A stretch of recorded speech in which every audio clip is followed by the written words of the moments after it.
I'm not so interested in what culture's inviting us to or what culture wants us to think, but scripturally, isn't that why you're here? You want to know biblically what is biblical manhood?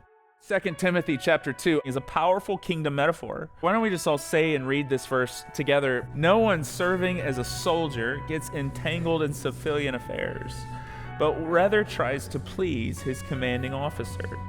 Similarly, anyone who competes as an athlete does not receive the victor's crown, except by competing according to the rules.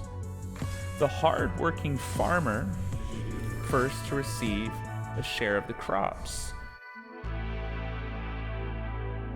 The men's conference was a great experience. I wanted other men to speak into the lives of my own sons and for them to hear the message coming from a different place, from a different voice, and just let them experience what that was like. Strength as a man is coming from the connectedness and the community. That's what I wanted them to get out of it. And that happened. It means a lot to me that my boys got to watch me worship with other men, connect with other men. And I believe wholeheartedly there's a harvest that's coming. And may not see it right away. I may not see it this year. I may not see it next year. But I believe wholeheartedly that I will see it. My family and I started coming about a year ago. We really wanted to do life with our neighbors, to do life with the people in this community. That was a real part of why I wanted to partake in the men's event, to just have a natural conversation with people about faith that we don't always get to have outside of our relationships with people within church. I intentionally went to tables with people that I had never talked to before or didn't know.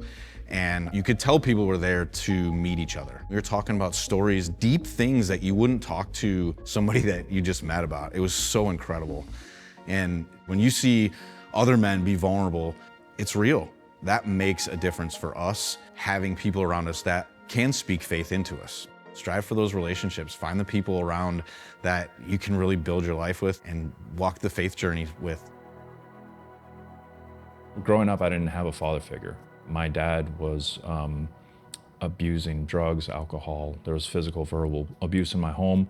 I had to endure and see a lot of things any kid should never see. And for a period of time, I lived like the way of the world, you know, hustle, bustle, make money, have cool things, buy new cars, whatever the case is. It's by the grace of God that I've made it out that. You know, I found the military, I found business, I found my wife, and I found love that I've never knew existed. And it's all because I've given it all to the Lord. Oscar is a great friend, and he got me into this church. He got me at the men's conference. I was very moved the whole time that we were here.